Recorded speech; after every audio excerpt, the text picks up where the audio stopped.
Ermənistanın Azərbaycana qarşı hərbi təcavüzü nəticəsində çoxsaylı cinayətlər törətməkdə təqsirləndirilən 15 nəfərin məhkəmə prosesinin növbəti baxış iclasında Ermənistanın Azərbaycanın Kəlbəcər rayonunu işğal etməsinə dair sənədlər, sübutlar təqdim olundu. Baş prokurorun xüsusi tapşırıqlar üzrə köməkçisi Tuqay Rəhimli Kəlbəcər işğal edilən zaman ermənilərin çəkdiyi video materialları təqdim etdi. Nümayiş olunan video materialdan biri 1993-cü il martın 29-da, digər isə martın 30-da lentə alınıb. Həmin görüntülərdə Ermənistan hərbçiləri rabitə əlaqəsi ilə Monte Melkonyana keçirilmiş hərbi əməliyyatlar Azərbaycanın hansı ərazilərini işğal etdiklərinə dair məlumat verir. İzah et ki, bugün nə etdik? İndi hardayıq? Dünən hardaydıq? Nə etdik? Dünən girdik Çəraqdar kəndinə, sonra Qabağa getdik. İndi Kəlbəcərdən bir 20 kilometr məsafədəyik. 2 günə qədər Kəlbəcəri götürərik.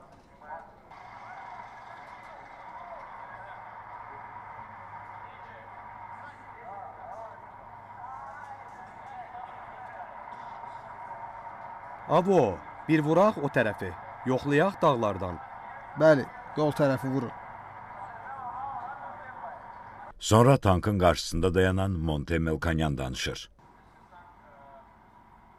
Biz indi Kəlbəcər yolunun üstündəyik. Aprelin 1-idir, çatdıq bura. Ayın 29-da hərəkətə başladıq. Sərəkdarı tutduq, sonra bir neçə kəndi tutduq. 3 mövqe tutduq, Qabağa gəldik, bura. İndi 4 yoldayıq. Ardınca Monte Melkonyan deyir ki, Kəlbəcəri Ermənistana birləşdirməklə bütün götürülmüş ərazilər birləşəcək. Ermənistana çox yollar açılacaq.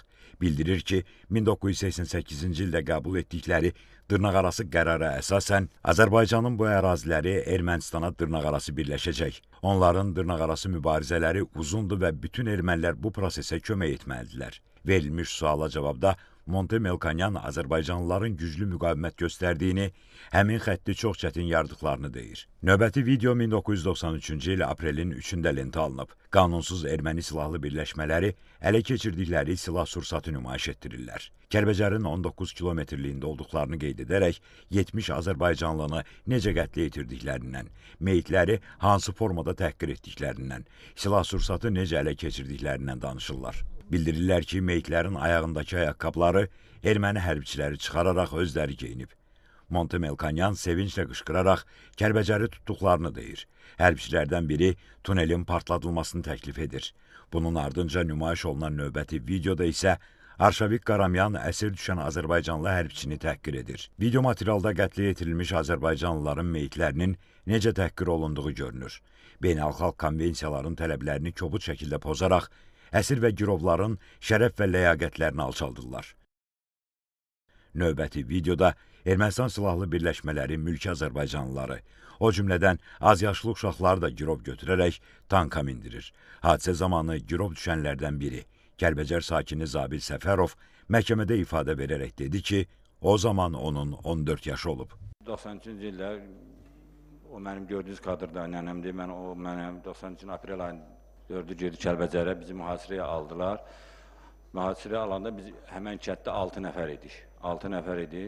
Onlardan mühasirəyə girov düşməsin deyə Dadaşov Göyüş və anası Göyüş özün güllərinə vurub yaralandı və qızına dedi vurma. Qızı məndən 15 yaşı vardı. Qızı atasını öldürdü, qoca nənəsini öldürdü və özünə də 3 güllə vurdu, yaralandı.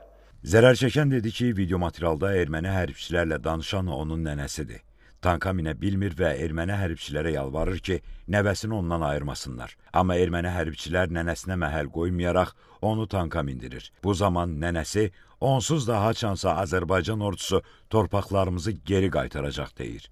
Bundan əsəbləşən erməni hərbçilər elə həmin yerdə nənəsini gülləliyirlər. Zərər çəkən dedi ki, girov olduğu zaman ona dəhşətli işgəncələr veriblər. Bütün bu işgəncələri isə Azərbaycanlı girovların gözlərinin qarşısında törədiblər. Qadına, qocaya məhəl qoymadan qeyri-insani hərəkətlər ediblər. Günlərlə girovları ac-susuz saxlayıblar. Əsirlərin bədəninə qızdırılmış şiş yeridiblər. Qulaqlarını kəsiblər. Girovların bəzilərini döyə-döyə öldürüblər. Zərər çəkmiş dedi ki, onu 5 ay Şuşa həbsxanasında saxlayıblar. Bədənlərinə elektrik cəryanı veriblər. Rezin dəyənəklərlə döyüblər. İşgəncələr o qədər dözülməz olub ki, bəzi girovlar dözməyərək özünə qəsd edib. Ermənilər meyitləri də təhqir edib, girovları tankın arxasına bağlayıb, qanlarına bulaşanadək yerdə süründürüblər. Bir gənc qızı onların gözünün önündə zorlayıblar. Qız buna dözməyərək özünə qəsd edib. Əsirlikdə olan qadınlar təhqir olunub. Zərər çəkmiş dedi ki, ermənilər 23 nəfəri onun gözünün qarşısında diri-diri torpağa bastırıb. Ermənilər girovları öldürdükdən sonra meyitlərini yandırıb. Dövlət ittihamçısı Vüsal Abdullayevin sualına cavabda Zabil Səfərov dedi ki, girov götürüləndə onun 14 yaşı olub. Xankəndidə girovluqda saxlandığı zaman Azərbaycanlılara ən çox işgəncə verən Slavik və Arkadi adlı ermənilər olub. Bildirdi ki, işgəncələrdən bədənində şiş əmələ gəlib və yeriyə bilməyib. Belə olanda Arkadi ilə Slavik onu öldürmək istəyib. Zərər çəkən on da dedi ki, girovluqda qaldıqları zaman onları Azərbaycanlıların qəbristanlıqlarına aparıb qəbirləri qazdırıblar. Ermənilər meyitlərin qızıl dişlərini çıxarıb, sonra da meyitləri təhqir ediblər. Şuşa həbsxanasında onlara Saşa adlı erməni daha çox işgəncə verib. Onu 10 gün suyun içində saxlayıblar. Sonra məhkəmədə əsir və girov düşən Azərbaycanlılarla bağlı çəkilən video nümayiş olundu. Zərər çəkən dövlət ittihamçısı Təranə Məmmədovanın sualına cavabda dedi ki, görüntülər 1993-cü il aprelin 12-sində lentə alınıb. Videodakı azyaşlı oğlan odur. Girovluqda qaldıqları zaman çəkilib. Həmin görüntüdə Azərbaycanlı girovlar ermənilərə çörək bişirir. Videonu Svetlana adlı Ukraynalı jurnalist çəkib. Ermənilər elə görüntü yaradır ki, güya girovlara yaxşı baxırlar və onları dəyişəcəklər. Əvvəlcədən də girovlara tapşırıblar ki, işgəncə barədə bir kəlmə də danışmasınlar. Zabil Səfərov zərər çəkmişlərin nümayəndəsinin sualına cavabda dedi ki, o 1995-ci ilin noyabrında girovluqdan azad edilib. İclasa zərər çəkənin barəsində olan məhkəmə tibbi ekspertiza rəyi də elan olundu.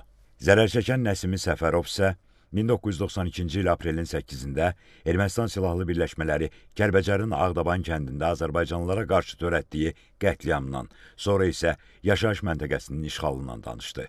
Baş prokurorluğun dövlət ittihamının müdafiəsi üzrə idarəsinin şöbə rəisi Nəsir Bayramovun sualına cavabda dedi ki, Miyatsum ideologiyası ortaya atıldıqdan sonra kəndə hücumlar başlayıb. 1989-cu ildən başlayaraq Azərbaycanlılardan kəndi boşaltmağı tələb ediblər. Amma əhali müqavimət göstərib, kəndi tərk etməyib. Zərər çəkmişin hüquqi varisi Zamin Qurbanov isə dedi ki, Ermənistan silahlı birləşmələri 1992-ci il aprelin 8-də gecə vaxtı Kəlbəcərin Ağdaban və Çayqovşan kəndlərinə silahlı hücum edərək 32 nəfər öldürüb. Hücum zamanı atası Bakı Qocayev və anası Zeynab Qocayeva da yaşadıkları evdə diri-diri yandırılaraq öldürülüb. O, həmin vaxt Bərdədə yaşadığından hadisə barədə bir neçə saat sonra xəbər tutub. Kəndə gələndə evlərin əksəriyyətinin yandığını görüb. Baş prokurorun böyük köməkçisi Vüsal Əliyevin sualına cavabda dedi ki, həmin vaxt o, valideynlərinin yalnız yanmış meyitlərinin sümüklərini tapıb. İfadə verdi ki, Ağdabana hücum 1988-ci ildən başlayıb.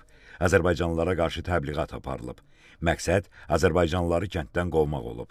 Kənd özünü müdafiə qüvvələrinin hesabına çox çətinliklə müdafiə olunub. Növbəti dəfə kəndə hücumun əsas məqsədi əhalini məhv etmək olub. Zərər çəkən dedi ki, Ağdabanda qətlə yetirilən Azərbaycanlıların meyitlərini yandırıblar. O, Ağdaban faciəsində çoxsaylı doğmalarının qətlə yetirilib, meyitlərinin yandırıldığını söylədi. Zərər çəkən İskəndər Kərimov isə dedi ki, Ağdabana 1989-cu ildə bir neçə dəfə hücum olub. Həmin vaxt kəndi talayıb aparıblar. Məqsəd əhalini qorxutmaq, evlərindən çıxarmaq olub. 1992-ci il aprelin 7-dən 8-nə keçən gecə isə kəndə böyük qüvvə və müxtəlif tipli silahlarla hücuma keçiblər. Kənd sakinlərinə çıxmaq üçün humanitar dəhliz belə verilməyib. Həmin gün Ağdabanın 32 günahsız, mülki sakini vəhşicəsinə qətlə yetirilib. Zərər çəkən dedi ki, onun anasını kənddən çıxdıqdan sonra vurub öldürüblər. Yəni məqsəd kənd sakinlərinin hamısını məhv etmək olub. Məhkəmədə ifadə verən Müşfiq Əliyev də Ermənistanın Kəlbəcəri işğal etməsi nəticəsində zərər çəkib. Bildirdi ki, həmin vaxt 15 yaşı olub. Ermənistan silahlı birləşmələri onları 4 tərəfdən mühasirəyə alıb, atəş açıb. Onların olduğu avtomobilə açılan atəş nəticəsində özü və ailə üzvləri güllələnib. Atası, anası, kiçik qardaşı öldürülüb. Bacısına da 8 güllə dəyib. Bacısının sağ qaldığını çox sonralar bilib. Bacısı yaralı vəziyyətdə girov götürülüb və sonradan bir erməni hərbiçi ilə dəyişdirilib. Onun özünü də yaralı vəziyyətdə girov götürüblər. Girovlar soyuq zirzəmidə saxlanılıb. Yaralıların bəzisi həmin zirzəmidə ölüb. Su istəyənləri avtomatın qundağı ilə döyüblər. Onu yaralı vəziyyətdə Xankəndiyə aparıblar. Bildirdi ki, həmin vaxt çox qan itirib. Onu Xankəndidəki uşaq xəstəxanasına gətiriblər. Ayağında 5 güllə yarası olub. Heç bir ağrı kəsici vermədən ayağını əməliyyat ediblər. Zərər çəkən dedi ki, xəstəxanada həyatının ən dəhşətli günlərini yaşayıb. Ona yaralı vəziyyətdə işgəncələr verilib.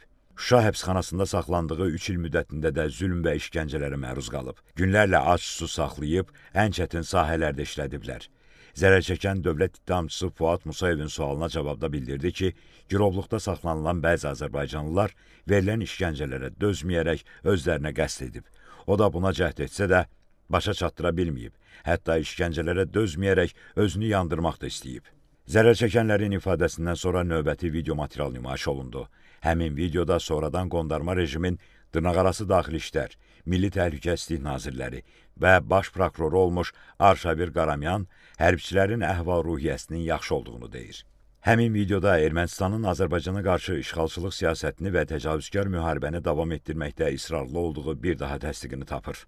Sonra məhkəmədə baş prokurorun böyük köməkçisi Vüsal Əliyev 1993-cü ilin aprelində Kəlbəcərin Başlıbel kəndinin işğal edilməsi və sakinlərin qismən məhv edilməsinə dair materialları təqdim etdi. Məhkəmə prosesi mayın 12-sində davam etdiriləcək. Bakı Hərbi Məhkəməsində hakimlər Zeynal Ağayevin sədrliyi, Camal Ramazanov və Anar Rızayevdən ibarət tərkibdə keçirilən məhkəmə iclasında zərər çəkmiş şəxslərin bir qismi, onların hüquqi varisləri və nümayəndələri də iştirak edirlər. Qeyd edək ki, Ermənistan dövlətinin, onun dövlət qurumlarının vəzifəli şəxslərinin, hərbi qüvvələrinin və qanunsuz silahlı birləşmələrin bilavasitə rəhbərliyi və iştirakı, şifahi yazılı qaydada verdiyi tapşırıq, göstəriş və təlimatları, maddi, texniki, şəxsi heyətlə verdiyi dəstəyi, mərkəzi qaydada idarəçiliyi əsasında, eləcə də ciddi nəzarət altında Azərbaycan ərazisində daxili və beynəlxalq hüquq normalarına zidd şəkildə Azərbaycana hərbi təcavüz etmək məqsədi ilə yaradılmış, həmçinin Robert Köçəryan, Serj Sarkisyan, Vazgen Manukyan, Vazgen Sarkisyan, Samvel Babayan, Vitali Balasanyan, Zori Balayan, Seyran Ohanyan, Arşavir Qaramyan, Monte Melkanyan və digərlərinin rəhbərliyi, bilavasitə və dolayı iştirakları ilə Ermənistan dövləti, o cümlədən sözügedən cinayətkar birlik tərəfindən aparılan təcavüzkar müharibənin gedişində törədilmiş çoxsaylı cinayət faktlarına dair cinayət işi üzrə 15 nəfər erməni əsilli təqsirləndirilən şəxs ittiham edilir.